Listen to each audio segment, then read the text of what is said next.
प्रभु राम देव भगवान अल्लाह खुदा ईश आदि नाम एक ही शक्ति के हैं। वो कैसा है, कहां है, कैसे मिलता है, किसने देखा है? ये प्रश्नवाचक चिन्ह पूर्ण रूप से हटाने के लिए अवश्य सुनिए जगत गुरु तत्वदर्शी संत रामपाल जी महाराज के अमृत वचन सर्व पवित्र धर्मों के पवित्र शास्त्रों के आधार पर। कमाई का पति मरावा दुख में माथा फोड़े थी, मेरे बेटे की तो खैर राखिए नु हाथ तेरे तैं जोड़े। एक माई का पति मरावा दुख में माथा फोड़े थी, मेरे बेटे की तो खैर राखिए नो हाथ तेरे तैं जोड़े। उस दुखिया का एक बेटा बेटे पदन तोड़े थी, अपने पूत की खैर के ताही त्रिजयी धाम को दौड़े थी। उस दुखिया का एक बेटा बेटे बदन तोड़े, अपने पूत की खैर के ताही त्रिजयी धाम को दौड़े। उसके आगे वो भी खा लिया कति करी न टाल तने, सत्य पुरुष बुला दिया आप जन कुछ ना सोची काल तने। भला मान चाहे बुरा मान एक ओछी चली चाल तने, सत्य पुरुष बुला दिया आप जन कुछ ना सोची काल। एक तरफ तो कंस बनाया कृष्ण भगवान तुझी, अपना स्वार्थ सिद्ध करने का ये बना दी चारों खान तुझी। एक तरफ तो कंस बनाया कृष्ण भगवान तुझी, अपना स्वार्थ सिद्ध करने का बनाई चारों खान। सतगुरु जी की मेर हुई जब हमने तेरी जाने हुई, ये ओछी उपासना सारी ये छुट गई बुरे कर्मा से आने हुई। सतगुरु जी की मेर हुई जब हमने तेरी जाने हुई, ओछी उपासना सारी छुटगी बुरे कर्मात आने। राम देवानंद धन मेरे सतगुरु उधार दिया रामपाल तने, सतपुरुष बुला दिया कुछ ना सोची काल तने। भला मान चाहे बुरा मान एक ओछी चली चाल तने, सत्य पुरुष बुला दिया आप सत्साही।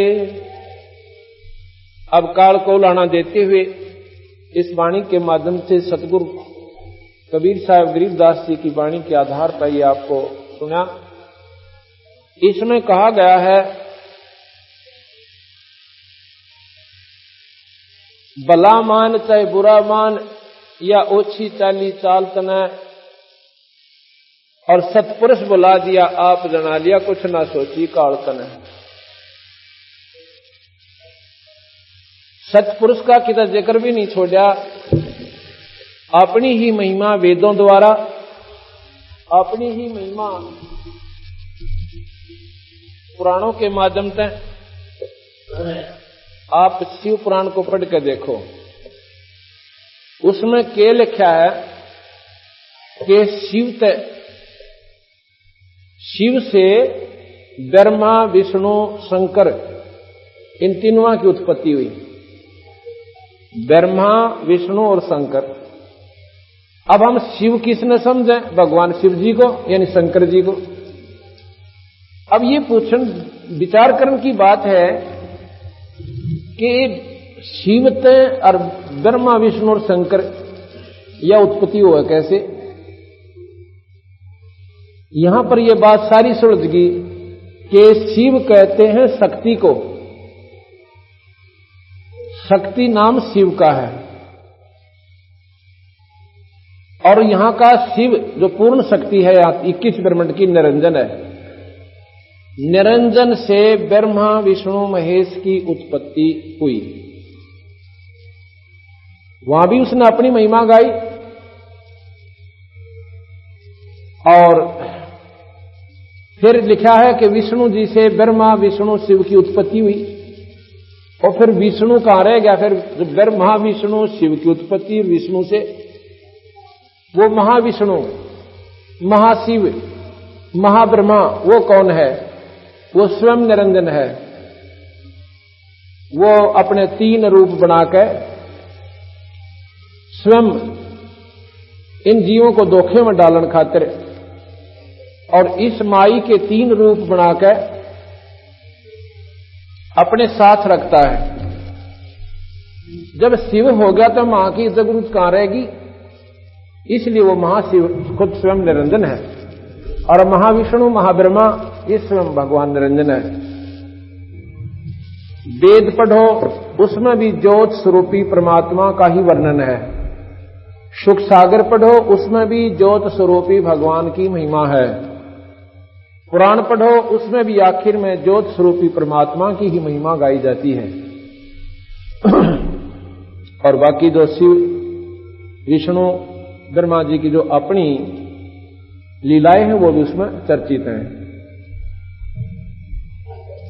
वेद पुराण, पुराण है मुसलमानों का ना,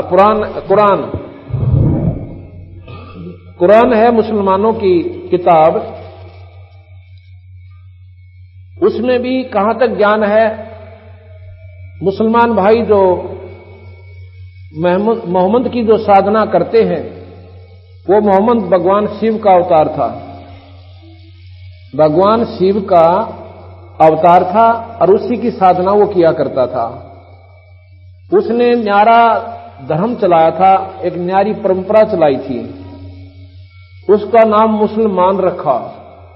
मुसलमान का मतलब है वो पवित्र आत्मा जो पाप ना करे, मांस शराब बीड़ी तमाकू से दूर रहे, किसी की आत्मा ना दुखावे। ऐसे कर्मी प्राणी को मुसलमान कहते हैं। और जो बीड़ी शराब बीड़ी तमाकू मांस और भाई ऐसे कर्म करता है वो मुसलमान कहलाने का अधिकारी नहीं है। पहले मुसलमान धर्म में कोई ऐसे हिंसा नहीं थी। इसका एक न्यारा वर्णन आपको बताएंगे। वही मोहम्मद वही महादेव, वही मोहम्मद वही महादेव, वही आदम वही ब्रह्मा, दास गरीब दूसरा कौन है देखा अपने घर में। अपने घर का मतलब है अपने अंतःकरण में आप समाधि लाके इस भगवान का भजन करके अंदर शरीर में जाकर देखो। शरीर तो ना मुसलमान का भिन्न है, ना हिंदू का भिन्न है, ना ईसाई का, ना सिख का। इस शरीर में जब आप साधना करोगे तो इसमें वही चैनल सबके लगे हुए हैं। एक से कमल है, उसमें जो दृष्टिगोचर शक्तियां होंगी वहां पर ना कोई मुसलमान पाओगा ना कोई हिंदू पाओगा। वहां पर केवल उस शक्ति का प्रतीक प्राणी वहां जाएगा जो उसकी साधना कर रहा है। बाकी अपने मनमुखी साधना हिंदू न्यारी करें, मुसलमान भिन्न करें, तो दोनों की दोनों साधना आपकी अधूरी है। कैसे हैं? हम व्रत रखते हैं हिंदू लोग और मुसलमान जो है रोजा कहते हैं। ये 9 दिन करते हैं नवरात्रे, वो 30 दिन करते हैं व्रत, उनको रोजे कहते हैं। तो कबीर साहब ने यही समझाने की कोशिश करी है भी ना तो रोजा तो परमात्मा पावे और ना 11 आठम 6 सातम सोमवार मंगल का वार के व्रत से परमात्मा की प्राप्ति हुआ है। वो साधना भगवान भजन है। अगर ब्रह्मा विष्णु महेश की साधना आप करते हो तो नाम की साधना कीजिए। और भगवान परमात्मा सत्पुरुष का पाना है तो वो भी उनके नुमाइंदे संत से नाम लीजिए, आपका बेड़ा पार होगा। तो इसमें यही बताया है कि वेद कतेब निराकार बतावें और साकार कहें पुराण तने, अपनी महिमा अपे गाई, और ये जीव कहें भगवान तने। कबीर साहब उस दृष्टि से देखता है कि वेदों में भी निराकार शक्ति का ही वर्णन है। कतेब 4 कतेब हैं मुसलमानों की, हिंदुओं के 4 वेद हैं, बात वही मिलती जुलती है। वो उर्दू में, ये संस्कृत में, ज्यादा अंतर नहीं है।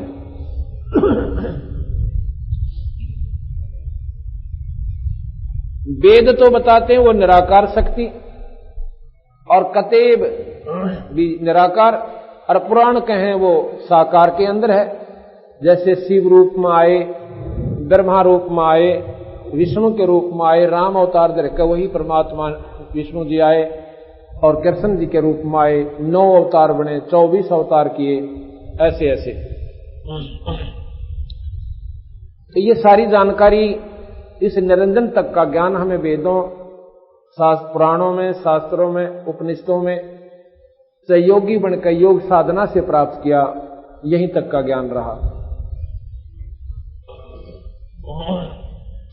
आप देखिएगा, किसी भी योगी पुरुष का कोई शास्त्र पढ़कर देखना, जिसने अपने अंदर की साधना की हो, उसने लिखा है कि शरीर के अंदर हमारे कमल बने हुए हैं। उन कमलों के अंदर से वो जीवात्मा, वो सुरत समाधि लाकर के उनके अंदर से निकलती हुई और यहां पर सहस्रार कमल में पहुंच जाती है। उनकी वो आखिरी उपलब्धि है कि सहस्रार कमल में जो योगी पहुंच गया वो ब्रह्मलीन हो गया। गरीबदास जी महाराज कहते हैं सहस्रार कमल में निरंजन है, 1000 भूत उसकी ज्योतियां हैं, 1000 कमल हैं।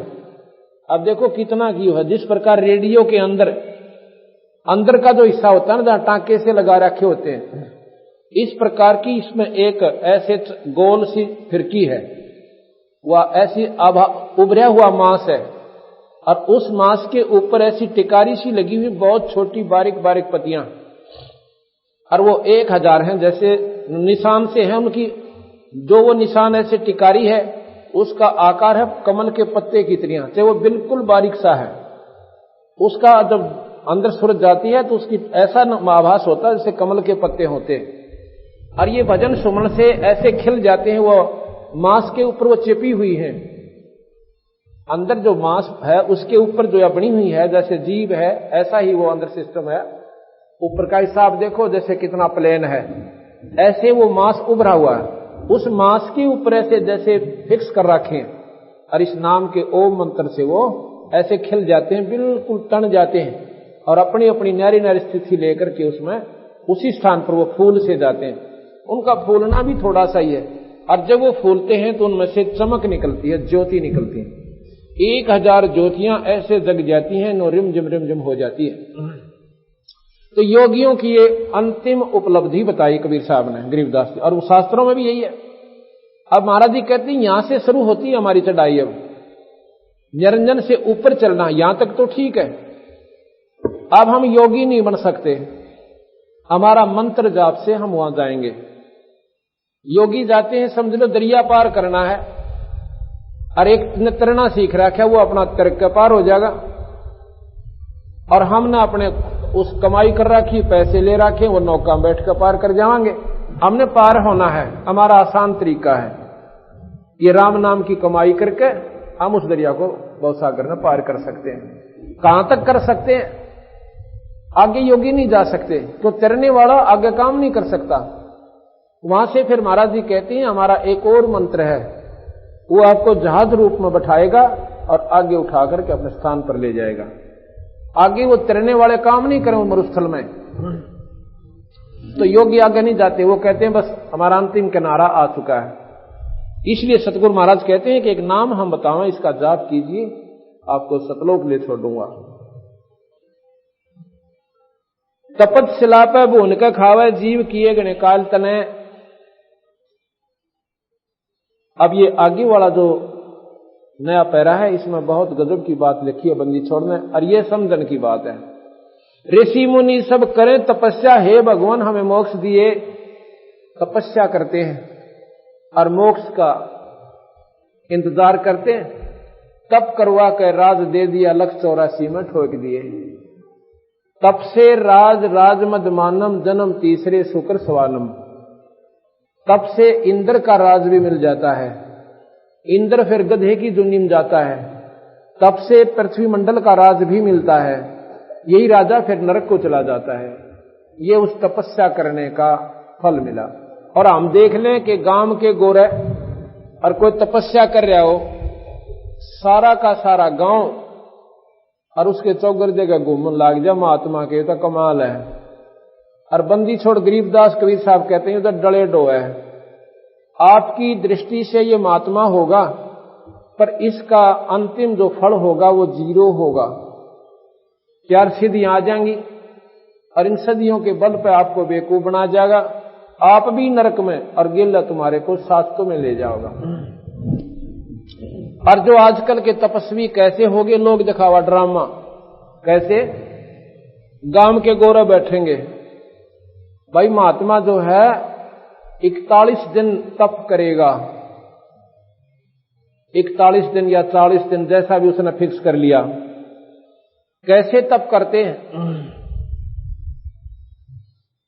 5 धोने लगाते हैं वो चारों तरफ।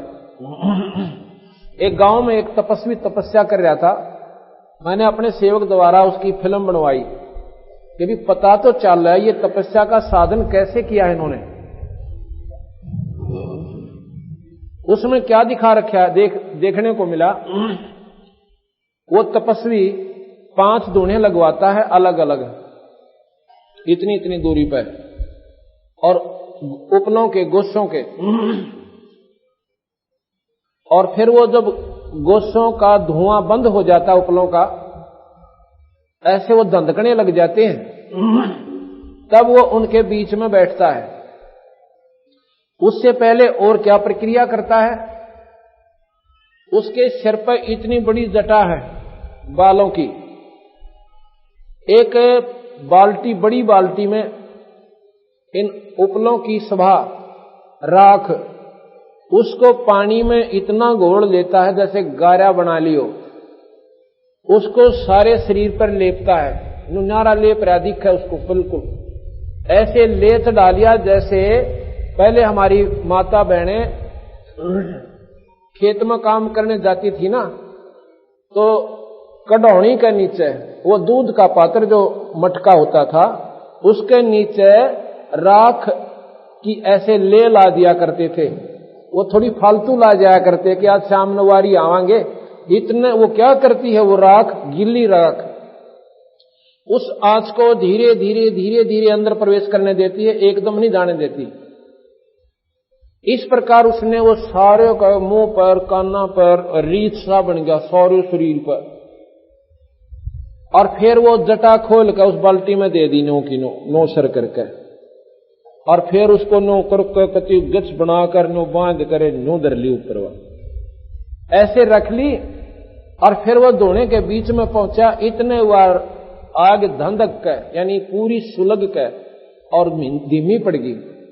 अब क्या होता है कि जिस पर वो जो उपले गोसे होते हैं ना, ये राख ऐसी होती है, ऊपर से एकदम फैड हो जाती है, राख बननी शुरू हो जाती है, और वो राख उस आंच ने दाबना शुरू कर देती है।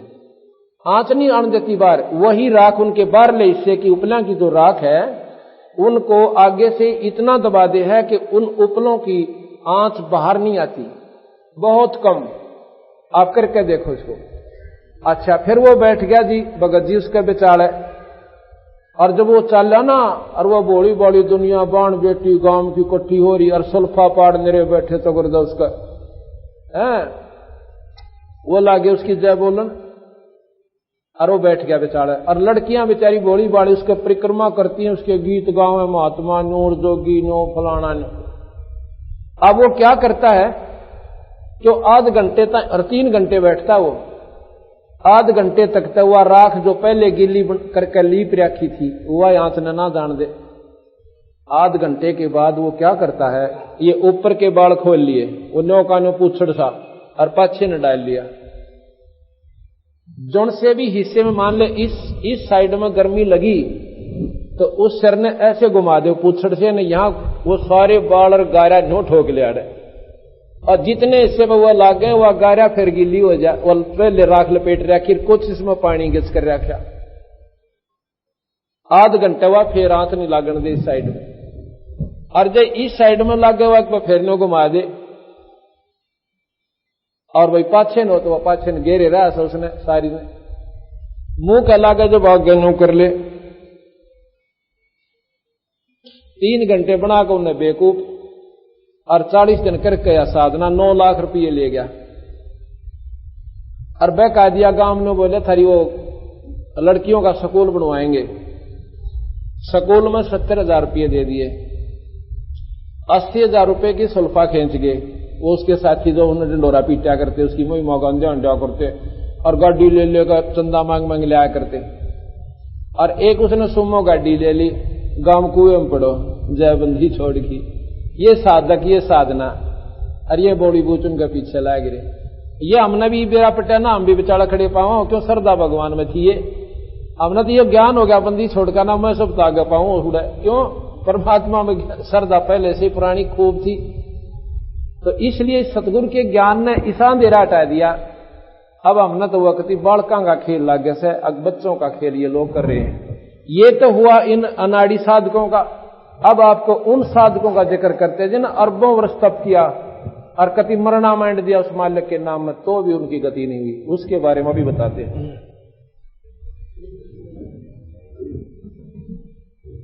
गरीबदास महाराज की वाणी है,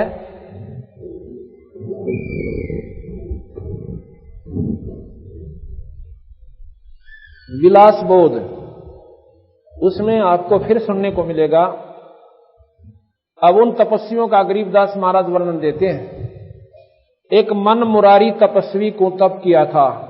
मन मुरारी नाम के तपस्वी ने एक बार तप किया था। 10,000 वर्ष शिला पर बैठकर, एक पत्थर के ऊपर बैठकर, लोग दिखावा नहीं, एकांत में चला गया और कुछ खाया ना पिया, यानी अपना खाना खा और फिर बैठ जाए। 10,000 वर्ष तप किया। फिर वो दरगाह में गया धर्मराज के पास। वहां धर्मराज बोला, अदल करूं के फजल करूं। फजल कहते हैं रहम को, अदल कहते हैं न्याय को। धर्मराज बोला कि न्याय करूं या मैं रहम करूं। अब तपस्वी ने सोचा कि रहम क्या करवाऊं, मैंने तप कराया है, मेरा फल देगा। कहता आप अदल करो, न्याय करो। बोला अदल करो, अदल माने न्याय करो। तो धर्मराज बोला कि शिला तुम्हारी के हमारी? वो जिस शिला पे तने भजन किया था, तप किया था, वो तेरी थी या मेरी? वो तो आपकी थी जी। जय न्योकव है कि मेरी थी, तो वो कहता कि ला उठा के तेरी थी, तो अगना जी वो तो आपकी थी, मेरी थी। तो भाई न्या तो यू साहिब 10,000 वर्ष उस मेरी शिला ने सर पे धर ले और जा। फिर कहता है रहम करो, अगना रहम करो तो मैं अपने सर पे धरूं, ऐसी गलती मैं ना करूं। फिर उसको सर्प बना के उस तपस्वी को उस शिला के नीचे 10,000 वर्ष काटने पड़े। ना तुम्हारी तो 10,000 वर्ष शिला धर ले सिर ऊपर। फिर मन मुरारी ने कहा फजल करो। धर्मराय बोला भाई लेखे सिर लेखा भाई, मैं धर्म का राज करूं हूं और तेरे सिर पे उतारूं तो मेरे सिर पे धरिए। एक धर्मराय निरंजन ने अपना या न्यायाधीश छोड़ रखा, फिर मारी लेखा जोखा करनिया। अदल करके फजल करूंगा, तने पहला तो न्याय करूंगा और फिर तने बाद में अर्जी देना मेरे को, फिर तेरी फजल की सोचूंगा। फिर फजल के रह गया जब वो गधा बन दिया। जब मन मुरारी तपस्वी ने कहा 1000 बार तोबा, तपस्वी तो अनंत कोट हो गए। गरीबदास जी कहते हैं एक काना करण तपस्वी था, काना करण, उसने 22 लाख वर्ष तप किया था। तब उसके मन में मोद आई कि मेरे जैसा तप भाई किसी ने नहीं किया। जब धर्मराय ने उसके पास से विमान भेजा, चलो तुम याद किए हो तो रास्ते में कहा कि यहां पर एक पर्वत पर शिला है, इसकी परिक्रमा देख लो। जब वो तपस्वी गया, 18 करोड़ काणे करण अपने नाम लिख लिख, अपना पीरियड में इतने साल तप किया था, वहां पर उस जैसे 18 करोड़ करण वो ना तपस्वी अपना नाम लिख लिख जा रहे। और तू भी लिख दे अपना भाई यहां पे। उसमें अभिमान नहीं होगा, तूने 22 लाख तप कर लिया, तेरे जैसा कोई को नहीं। ये तो होया अभिमान की हुई करनी का, आगे इसका रिजल्ट क्या होगा वो बंदी छोड़ बताते हैं। फिर प्रियव्रत ने 11 अरब वर्ष तप किया था। प्रियव्रत ने 11 अरब वर्ष तप किया। 11 अरब वर्ष तप राज मिल गया। जितना उसने तप किया उसके बदले में राज दे दिया। जब धर्मराय ने पार्षद भेजे, प्रियव्रत तुम चलो, 11 अरब वर्ष तो तप किया, 11 अरब वर्ष तो ने राज किया, इतने में कोई भजन में सांस लेखा नहीं लग गया, नाम तो जपया को नहीं, और डले ढोण में लग्या रहा। पहले तो तप के डले ढोए और फिर राज के डले ढोए, अरे गधे बनने की तैयारी, चल भाई खड़ा हो। अब धर्मराज को प्रियव्रत कहता है कि मुझे एक सांस और दे दो। ने बोला खबरदार जब सांस लिया तो तेरे ताई सांस लेने का हुक्म नहीं है। इतने में तो दम लेखा कोई लाग्या नहीं, यानी श्वास सुमरण में नहीं गया। जब प्रियव्रत बोला मेरे ताही एक दम मांगा दे हो, पार्षद बोले खबरदार जे तू दम लिया, दम लेने का तेरे ताही हुक्म नहीं, आगे धर लेगे। जब चित्रगुप्त ने लेखा लिया, भाई पहले तो तप किया और पीछे राज किया, कहो कुछ लाए के खाली आए। तब प्रियव्रत बोला जी महाराज जी मैं तो खाली आया। अब वहां बेरा पाटा उसने तन तो काम का डले डोए थे और पहले आंडी पाके और दुनिया रह जाएंगे। और छोटी मोटी सिद्धि किसी का काम भी सार दिया होगा, वो भी उसकी कमाई खत्म हुई। और हम रास्ता क्या बताते हैं कि तुम खुद साहूकार बनो, एक नाम देंगे आप भी भजन कर सकते हो, कोई बड़ी बात नहीं। गरीबदास महाराज जमींदार थे और हड़बाया करते, परमात्मा पाया और आगे डंडोरा पीट गए कि इस तरह तुम कर लो तुम्हारा बेड़ा पार होगा, तुम्हारी इतनी कमाई हो जाएगी, किसी ऋषि के पास मांगण जान की आवश्यकता नहीं पड़ेगी। आप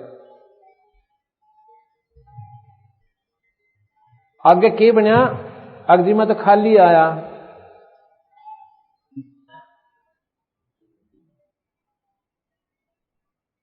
खाली आए।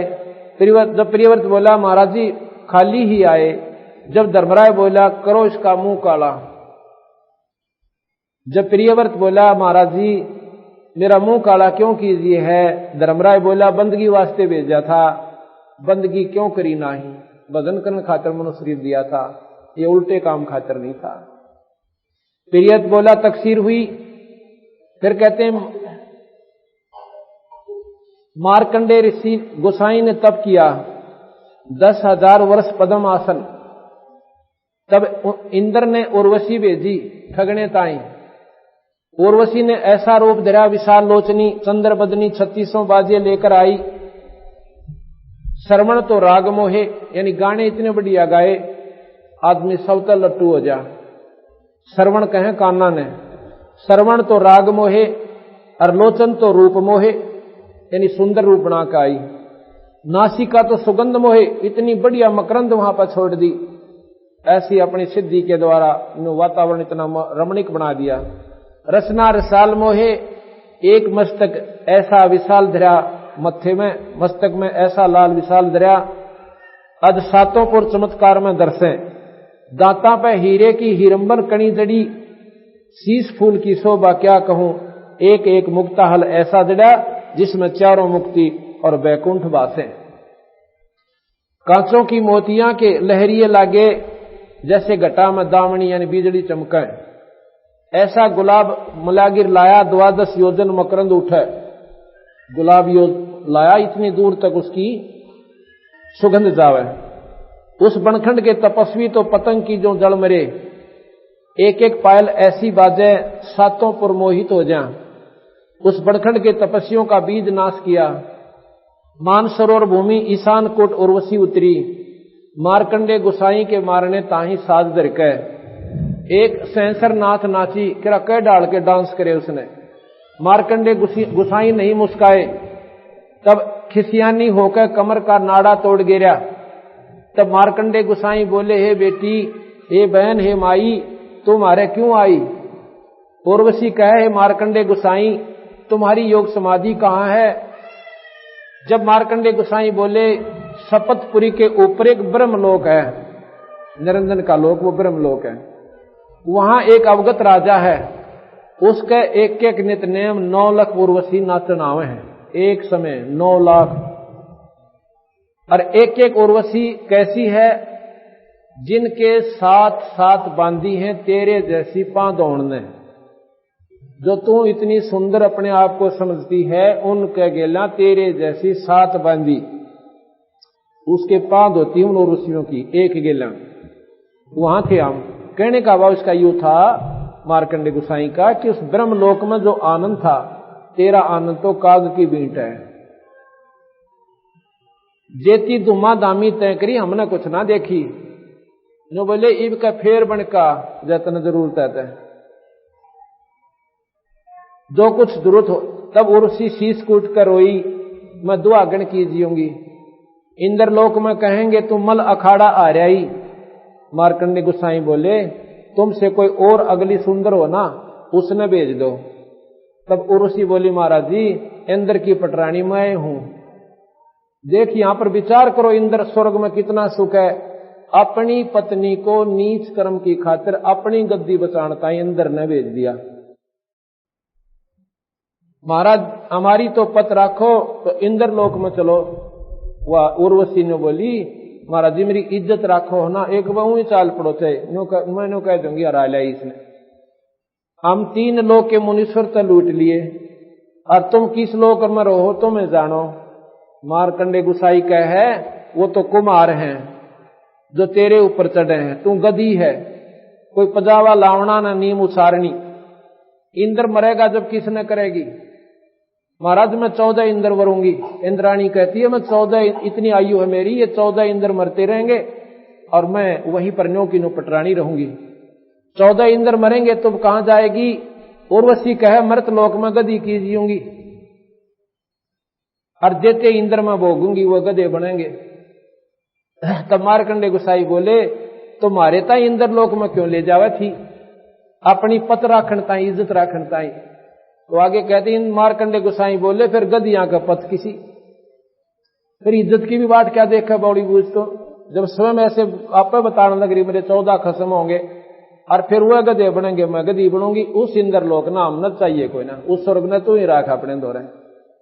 अब यही गरीबदास जी कहते हैं ब्रह्मलोक में इतना सुख है, इन उर्ले स्वर्गों से ज्यादा है, और सतलोक में तो गिनती है कोई ना, ये सारे फेल हैं, ब्रह्मलोक भी फेल है उसके आगे।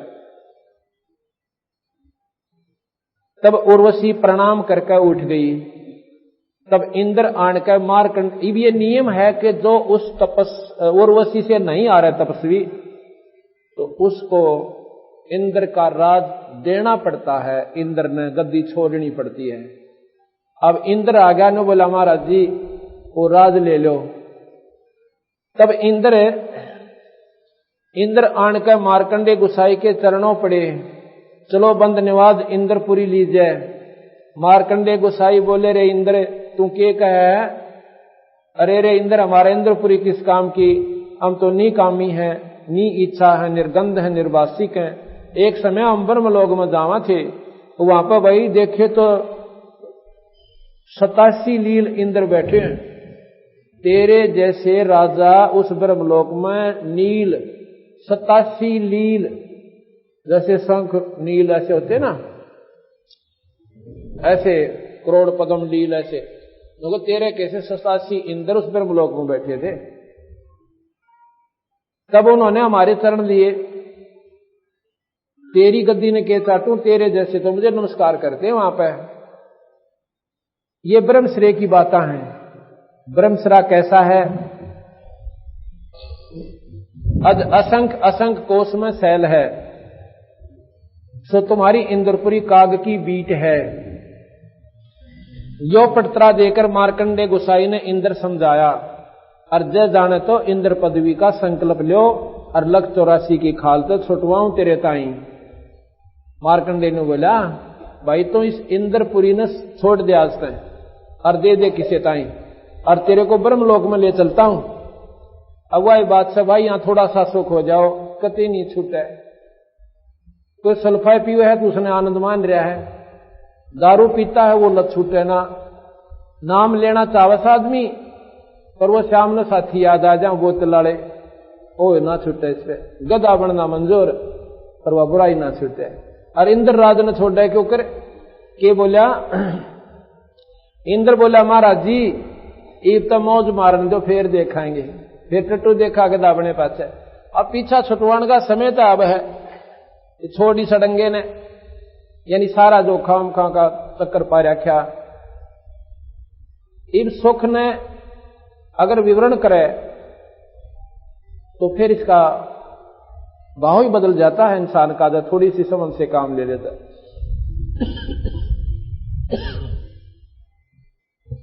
इसके लिए बंदी छोड़ भगवान गरीबदास जी एक बहदे कांग लिखते हैं,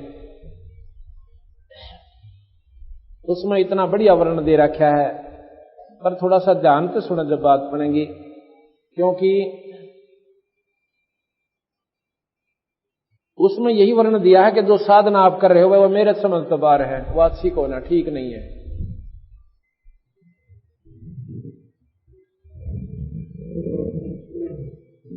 कैसे है?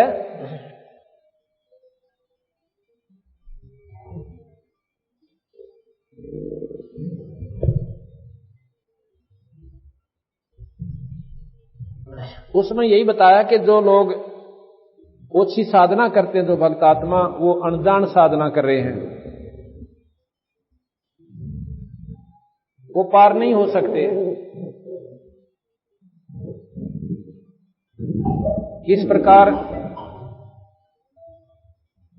एक बार कहते हैं बंदी छोड़ कि हर पैड़ी हर हेत नि जाना वाजा तेग चलावे हैं। हर पैड़ी हर हेत नि जाना वाजा तेग चलावे हैं। एक समय की बात है, एक कुंभ का मेला हो गया। आज से लगभग 325 वर्ष पहले की बात है। उस समय कुंभ का मेला हुआ था और कुंभ के मेले में ये महात्मा लोग हरिद्वार में इकट्ठे हो गए, बहुत गणे। और नहाने की जो पर भी बताई, उस समय ये नागा महात्मा कहने लगे कि भाई हम प्रथम स्नान करेंगे, हम सर्वश्रेष्ठ हैं। वैष्णव महात्मा कहने लगे नहीं भैया, हम सर्वश्रेष्ठ हैं, हम प्रथम स्नान करेंगे।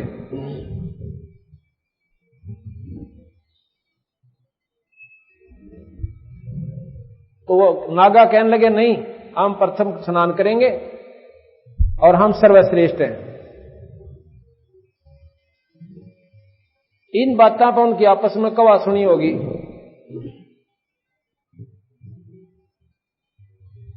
कवा सुनी होगी तो पहले तो वह मुक्का हुए वो महात्मा, उसने उसके जाड़ पर मारा, उसने उसका ओठ फोड़ दिया। और भाई फिर डले लाग गए चालन, फिर नौके त्रिशूल काट लिए, तलवार निकाल ले। वहां पर 25,000 व्यक्ति, 25,000 वो महात्मा आपस में लड़कर मर गए और गंगा के पानी को लाल कर दिया। अब गरीबदास जी महाराज जी ने कही भी न महात्मा को है, ये तो पशुओं से भी गुंडा कर्म किया इन्होंने। अब स्नान करना था, एक बुद्धिजीवी आदमी, वो भी कोई नहाता हो ना पैड़ी पे, और वो आके नो कहला भाई थोड़ा सा नौन सी हो इधर वाले, वो भी राह दे देगा, गाजा भाई नहा ले। इतना सद्भावना होती है। और जिन महात्मा का उन्होंने इतना अनर्थ कर दिया, तो महाराज कहते हैं जब वो महात्मा होते ना, अब महात्मा तो हाथ भी नहीं उठा सकता किसी की तरफ, और कीड़ी भी ना मार सकता, और वो आपस में पालियां की तरियां कटका मर गए, बौड़ी बूछा की तरियां। पशु भी बढ़िया उनते तो महाराज जी कैसे। तो यहां क्या बताया, तीर तुपक तलवार कटारी जमदड़ जोर बदावे हैं, हर पैड़ी हर हेत न जाना वहां जा तेग चलावे हैं। जो भी बैदा है, बैदा कहें अनावश्यक बातें हैं जो ये अपने आप कर रहे हैं ना मनमुखी साधने, ये ठीक नहीं है। तीर तुपक तलवार कटारी जमदड़ जोर बदावे हैं। हर पैड़ी हर हेत नि जाना वहां जा तेग चलावे हैं। परमात्मा का प्यार तक गए भूल, हर की पैड़ियां पहने होकर लठ बजान लाएंगे। कहां भाव रहा तुम्हारे अंदर भगवान का? काटे शीश नहीं दल करुणा और वह जग में साध कमावे है। शर काटे दया नहीं और उन दुनिया साधु के अधिकारी को ना भाई होता है। ये तो बोलो तुमने बेवकूफ बना रहे हैं। काटे शीश नहीं दिल करुणा जग में साध कहावे हैं। और जो नर उनके दर्शन जावे उन भी नरक ले जावे हैं। जब उनमें स्वयं इतनी मुंडी आग भरी पड़ी अब वो साधकान किए देंगे, या समझ में नहीं आई। जब समय आचरण इतना गंदा उन लोगों का, तो बेचारे वो भोली भाली आत्मा उनने की आरती तारे ना कुछ लेना ना देना। संपट चलाकू साहेब कहते चेतन चार सार चलावे हैं। अंधा जगत पुजारी जाका फिर दुनिया का बनवावे। या दुनिया का राजी होती है फिर जाएंगे पुजारी जी दो रहे, वो मूर्ति पूजा बता देगा। अब इस पत्थर में मूर्ति में भगवान है, इसका ऊपर जल चढ़ा दो और पता से चढ़ाओ के मैं पैसे दो, आपकी मौत कितने दर दो। अब ये विचार कीजिए, परमात्मा उस मूर्ति में नहीं है। अगर ये सच्चाई बतावे हैं तो स्वीकार नहीं होती, जैसे परसों मैंने बताया था, क्योंकि नई संगत आती हर बार में। और हमारा उद्देश्य है कि यू अंधेरा जो अज्ञानता का कर रखा है यू थोड़ा हट जावे। और हटेगा जब अंतःकरण में यह बात पक्की जच जाएगी कि आप झूठ से, वैसे कहने तो नहीं छूटती है बीमारी, ये तो छूट की बीमारियां देखा देखी लागे। जैसे बच्चे की फर्स्ट क्लास की बुक है, उसमें आम का चित्र है और आ का आम। ये तो ज्ञान हुआ कि आम क्या होता है कि फलों का राजा है, मीठा है, बड़ा आनंद आता है। और बच्चे का मुंह पानी भरा हुआ, काम तो खाओ फिर इतना बढ़िया इसमें मीठा है तो। और जब उसका आम खाने ने दिल करे और कायदा खोल कर बैठ जाओ, पहली की क्लास का पहली किताब, उसमें करें जाओ आ का आम, आम की आरती तार ले, लेकिन वो आम स्वाद नहीं देगा, वो खाया नहीं जा सकता क्योंकि वो चित्र है, आम नहीं है। इसी प्रकार हमारे पूर्वज अनजान होते थे, अनपढ़ होते थे, और पहले साधक जो पंडित होते थे, बड़े विद्वान होते थे, वो भगवान की साधना विधि से करते थे, ऐसे नहीं करते थे जैसे अब गलत रास्ता बता दिया। अब वो बुढ़े जो अनपढ़ आदमी जाकर पूछता महाराज जी भगवान कैसा होता है, एक न बतावे दो न बतावे, भाई चार भुजा होती हैं, एक हाथ में कमल है, एक में फूल है, एक में नूस है, गदास है। उन्हें वह चित्र बना दिया एक माटी का। कोई पूछे नो कह दे ईसा हो सब भाई, ये मूर्ति देख ले, ऐसा भगवान होता है। लेकिन पावगा विदित है। अब उनके पूर्वज आए, उन पंडितों के, उन मूर्ति धर ली। अब हमारा पिताजी जो था मूर्ति ने भगवान दिखाया करता, ईब उसकी आरती तारन लागे, उस मूर्ति पर पानी डालना। वो तो पूजा श्रद्धा की खातिर करते थे, अपने इष्ट की मूर्ति देखा नमन कर लिया, श्रद्धा बन गई। और उससे मुक्ति को ना कुछ भी लाभ नहीं, सिर्फ अपना भावना बनी रहेगी। ठीक है, उस मूर्ति को देखते उसके गुण याद आते हैं। जैसे आम देखते हैं, आम के गुणों का बेरा पाट है, लेकिन उसमें आम नहीं है। तो इस प्रकार जब हमने आम चाहिए तो 20 रुपये गोज में गाल है, और मंडी में जावे आम करे तो कोई बताओगा वो दरे भाई, और उस बेचने वाले से कह ले भाई कैसे देता है, इतने रुपये किलो, अब जितने लेने उसके पैसे दे, आम खा ले। कायदे में आम तो लाख वर्ष देख ले कतई नहीं मिला। इसी प्रकार परमात्मा मंदिर में नहीं है, उस मूर्ति ने 100 बार देखाओ, अर्जन में 3-3 बार आरती ताराओ, आम परमात्मा तो मिला कोई नहीं। परमात्मा संतों के पास जाओ, राम नाम देंगे, उसकी कमाई करो, उस धन ने लेकर फिर जाओ भगवान की मंडी में, और वहां फिर आपको वो गुण मिलेंगे, वो सुख होगा। उस नाम की कमाई के प्रतिफल में उस परमात्मा के गुण आपको वो लाभ देना शुरू करेंगे। कैसे गुण होते हैं? अंधे ने आंख दे भगवान, लंगड़े ने टांग दे दे, बांध ने पुत्र देवे, निर्धन को धनवान बना दे। ये जब काम करेगा जब आप उस प्रकार उसकी कमाई करके और वो उसका लाभ उठाओगे। वैसे को ना जब मूर्ति पर पानी चढ़ा तो भगवान मतलब इससे बढ़िया साधना कोई भी कोने, और अपना घरा बना ले और रोज उसको पानी एक मटका दर्जा सुरा करके आकर फिर भर दे। ये गलत साधना बना रखी है आप लोगों ने। आपने साधना विधि से करनी पड़ेगी और जब आपका छुटकारा होगा। इस प्रकार आपने तपस्वियों का तो सुन लिया कि तपस्या कैसे होती है और इसका कैसे लाभ इस प्राणी को होता है। आगे फिर बताया, इसमें लिखा है कि तप करवा के राज दे दिया 84 में ठोक दिए। एक गलत धारणा, गलत साधना इस काल निरंजन ने, ज्योत निरंजन ने और हमारे ऊपर डाल रखी है। हम पहले तो गलत साधना करवाता है और तप करवा के राज दे देता है और राज के प्रतिफल में फिर यो गधा बना दे से। कबीर साहब कहते हैं, कबीर हरि के नाम बिना कबीर हरि के नाम बिना ये राजा रसब हो।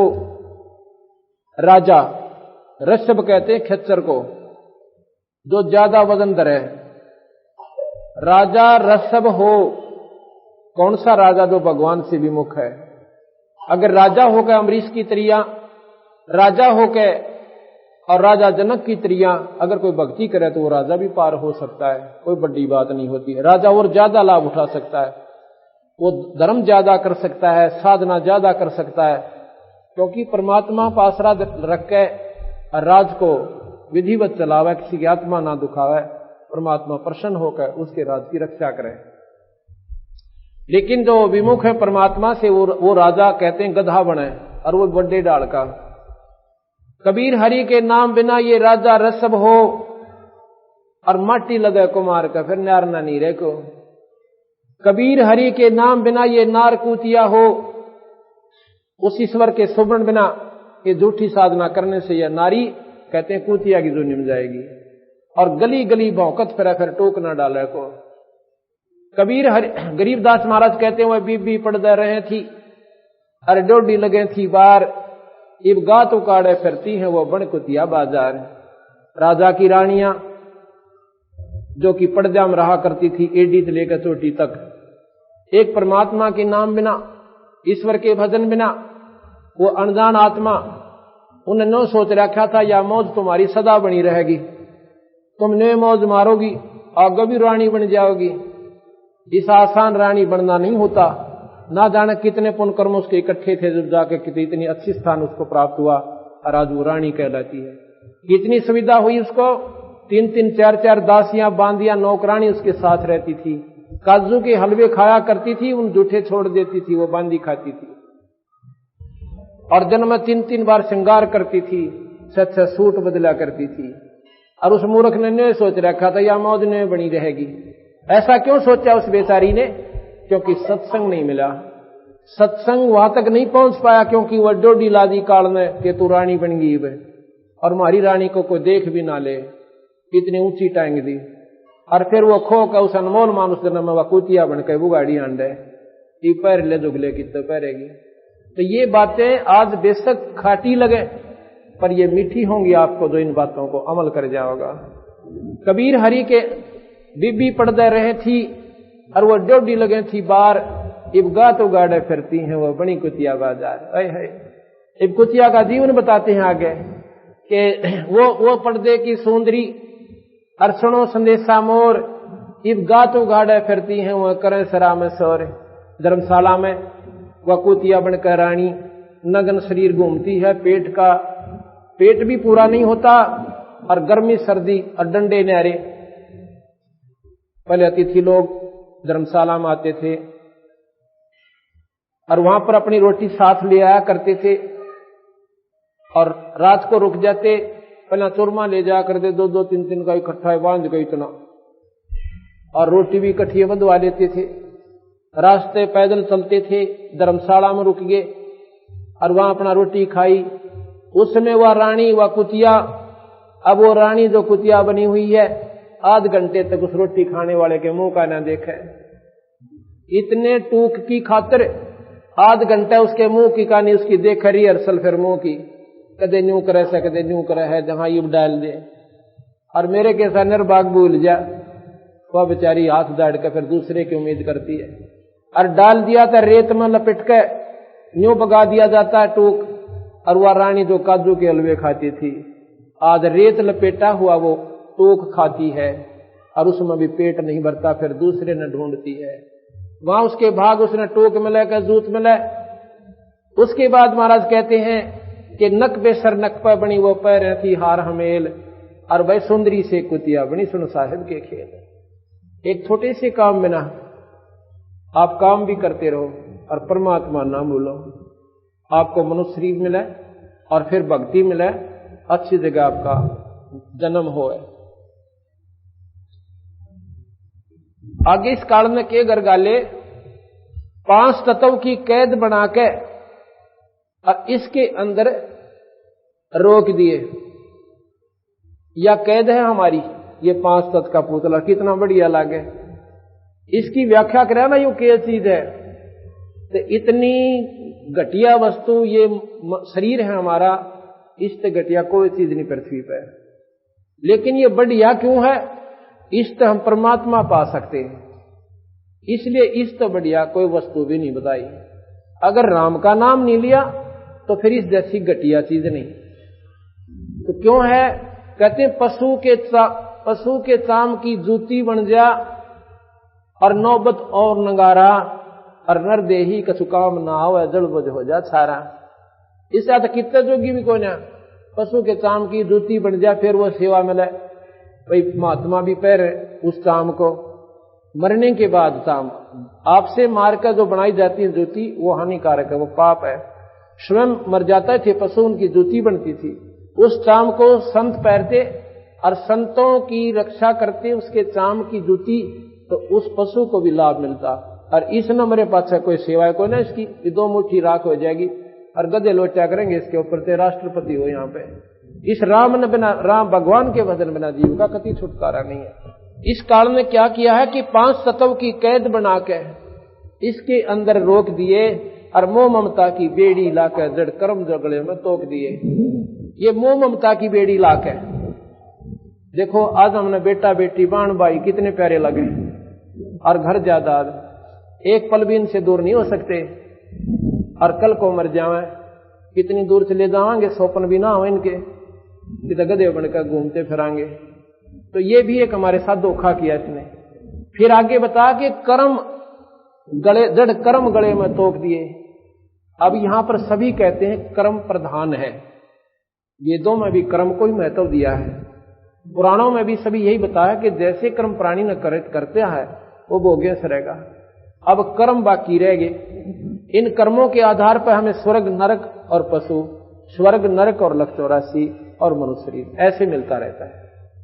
ये कर्म और निरंजन न्यारे हमारे ऊपर छोड़ दिए, हमारे अपने स्वार्थवश बच्चे पैदा करवाता है और समय में हमारे बच्चा ने आप और हमें भी खा जाता है। ये विचार करने की बात है। ऐसे ऐसे परिवार हमें मिलते हैं जिनके 4 लड़के थे। एक पंडित जी मिला मुझे यूपी का, वहां मैं सत्संग कर रहा था एक गांव में। वो सुनता रहा, दिन में सत्संग था, सभी संगत जाली। जब वो बैठ कर, बूढ़ा आदमी था, लगभग 65 साल की आयु होगी, और उसकी आंखों में अपने आप आंसू धारा बंद गई, रोए भी नहीं, मतलब नू नहीं, बस आंसू अपने आप गिरे। मैंने पूछा बुजुर्गों की बात होगी? नो बोला जी नो की नो बात से, जो आप, मैंने यही प्रकरण दे रखा था काल का उस दिन। नो बोला जी कति नो की नो बात से। मेरे 4 लड़के थे, लड़के हुए जब मैं फूला नहीं समाया। क्यों? आज से 40 साल पहले लड़का हो जाना जब 23 होया करता, कति लड़के की ताज भी मैं तो हम ज्यादा है जैसे, पर अज्ञानता के कारण लड़का और लड़की कोई भिन्न नहीं है। ये तो अपनी बनाई हुई अपनी कल्पना से हमारी समाज को देखा देखी। तो वहां पर क्या हुआ? जो बोला जी मेरे 4 लड़के थे और 1 लड़की, चारों लड़के 2 साल के अंदर खत्म हो गए। 6 माही पूरी नहीं होने दे दूसरे की, इतना मर ले। कोई एक्सीडेंट में किसी ने सांप लड़ गया, और को सुसाइड कर गया। 4 साल में मेरे या लड़की का एक दोता ले रहा छोटा सा, मुझे 2-1 साल का, न्यू बोला दोते पे जन तोड़ू से। अब बताओ, अब इस काल ने के जुल्म कर रखा। पहला तो फूला नहीं समाया कि मेरा ब्याह हो गया, मेरे बालक हो गए, और वो सारे फिर उल्टे ले लिए। अब बता क्यों कर टाइम पास करे ये प्राणी। गरीबदास महाराज कहते हैं धोखा काल में थारी गल खूब कर रखा भाई। मेरी शरण में आके देखो बंदी छोड़, कहते हैं सतपुरुष, कि तुम्हें या तो सुख दो, आपकी रक्षा करो, आपके बच्चों की रक्षा करो, आपके दुख दूर करो, और फिर सतलोक ले जाओ। ये साहेब का नाम लेने के बाद काल निष्क्रिय हो जाता है। जैसे फणपति मंत्र सुन राखे फण सकोर, ऐसे बीरा काल मेरे मंत्र तयू काल लवे मुंह मोड़। जैसे नाग ऐसे डोरा ठा रखा हो फण, और गारडू एक मंत्र बोल देता है, उस मंत्र का ऐसा प्रभाव उस पर पड़ता है कि उस फण को वैसे कर लेता है, वो डस नहीं सकता। जैसे फणपति मंत्र सुन राखे फण सकोर, ऐसे बीरा मेरे नाम तय यू काल लवा मुंह मोड़। कबीर साहब कहते हैं मेरे नाम से काल डरता, ना ब्रह्मा तो डरायू, ना विष्णु तो डरता, ना शिव जी तो डरता। और भाई और तपस्वियों का तो जिक्र कोई नहीं, क्योंकि वो सारे इनके नीचे नीचे साधक है। सिर्फ ये मेरे से डरता बंदी छोड़, कहते हैं, और ना थापता है किसी ने। क्योंकि जैसे थानेदार एसपी तो अचकेगा और नीचे वाले हौलदार तक क्यों डरे वो। और एसपी जागा जब देखा उसकी प्रक्रिया, उसके दफ्तर में कुर्सी छोड़े, आदर के साथ साहिब को बैठावे, हाथ जोड़कर खड़ा हो जावे। तो बंदी छोड़ कबीर साहब जब धर्मराज के दरबार में जाते हैं, धर्मराज के दरबार में जब कबीर साहब गरीबदास जी को लेकर जाते हैं, धर्मराज ने हाथ जोड़ के कुर्सी छोड़ के और साहिब को कहा आप यहां बैठो महाराज जी। कबीर साहब कहते हैं भाई बात सुन ले धर्मराज। कहा महाराज जी। ये धर्मराज जिसने निरंजन ने यहां पर धर्मराज छोड़ रखा, लेखा जोखा करने वाला, जिसको ब्रह्मा विष्णु महेश भी चैलेंज नहीं कर सकते। कबीर साहब ने लिखा अचला के अंग में, कल सुनाएंगे आपको अचला का अंग। धर्मराय दरबार में देई कबीर तलाक, मेरे भूले चूके हंस को तुम पकड़ो मत कजाक, कि मेरे हंस को खबरदार जतन छेड़ दिया था, ना उसका लेखा जोखा लेना। बोले पुरुष कबीर से धर्मराय कर जोड़, और तेरे हंस न छेड़ू को ना, मैंने 2 ही लाख करोड़। ये बोले महाराज जी आपके हंस ने मैं नहीं छेड़ूंगा, और आपके का आप ही जिम्मेवार हो गया, आप कितना ले जाओ इसको, हम नहीं छेड़ेंगे। आगे फिर बताया कि महाराज जी जैसे इसने पीछे कर्म कर लिए, जैसे नाम आपका लिया 40 साल की आयु में, और पिछले वो कर्म इसके बकाया है, वो तो इसने भोगने पड़ते होंगे, अगर नहीं वो भी नहीं भोगेंगे। अगर मेरी शरण में आके ये प्राणी विधिवत लगा रहा, कर्म भ्रम ब्रह्मंड के ये पल में कर हूं नेश, इनको मैं काट दूंगा जैसे राष्ट्रपति फांसी की सजा को, और अपने आप उस पर कोई टोकने वाला नहीं, उसने न्यो कहने वाला नहीं जी आपने गलत कर दिया। वो प्रथम नागरिक है यहाँ का, पूर्ण शक्ति पराशक्ति है। इस प्रकार कहते कर्म ब्रह्म ब्रह्मंड के मैं पल में कर हूं नेश, और जिन हमारी 2 ही दी सो करो हमारे पेश। जिसने मेरा नाम ले रखा है और वो कह दे जी मैं तो कबीर हंस हूं, तो मेरे पास भेज देना, आपके पास नहीं रखना। आशा महाराज जैसे आप कहोगे ऐसे कर। कल आपको इसको पूर्ण जानकारी देंगे। एक माई का पति मरा, वह दुख में माथा फोड़े थी। जैसे मैंने ऐसी ऐसी कई बहन मिली हमारे को, जो बोले जी एक ही पुत्र था, पति पहले मर गया था उसका पिता, और वो लड़का भी गया। अरीब में मैं जानू सो कि मन कितनी रो रो का आंख भी सुजा ली, आंखों का पानी भी बंद हो गया आना, पर अंदर की कसक खत्म नहीं होती। अब वो बेचारी अपने की तरह से आस लगाए बैठी थी कि बेटा चाहना होगा, ब्याह होंगी, बहू आओगी, अब फिर मेरा पोते होंगे, खिलाऊंगी। और काल ने ऐसा धोखा कर दिया कि वहां तक पहुंचने भी ना दिया इसको। अब आप देखते हो एक्सीडेंट में रोज सुने गलखरी बार, कई बार ऐसा आता है कि एक ही परिवार के सदस्य 2-2, 3-3 एक ही एक्सीडेंट में खत्म हो जाते हैं। एक समय हम पंजाब में गए हुए थे, वहां एक भक्त ने ऐसे ही ये सत्संग सुनकर उसने बताया महाराज जी सही बात है, कर्म इन इंसान कतई नहीं मानता। हमने अपने रिश्तेदार को कहा था कि कल एतवार है दूसरा, हम सत्संग करने जाते थे, कि आप रात आज डट जाओ, शनिवार का दिन था, कल महाराज जी आऊंगे, आप सत्संग सुनना, और 12 बजे समापन हो जाता है दिन में, 2 घंटे करेंगे। आपने बोला चंडीगढ़ जाना, मैं रुक नहीं सकता। क्यों? क्योंकि एतवार को 1 बजे 2 बजे जैसा भी समय बताया कि मेरे ऐसी पार्टी आओगी, मुझे लाखों का नुकसान हो जाएगा, ना गया तो वो बोला टेलीफोन कर देंगे, उनको इंतजार कर लेंगे, 2 घंटे की बात होगी। अगर नहीं ऐसी आपको नहीं मालूम ना, आपने हमारे मार्ग का क्या मालूम है, ये बिजनेस का मामला होता है ना। मान्या जी, एक बूढ़ा मर गया था वहां पर, उसकी मुंह कान आए हुए थे, जैसे कहते हैं ना, उसके पीछे आए हुए थे। 5 सदस्य थे,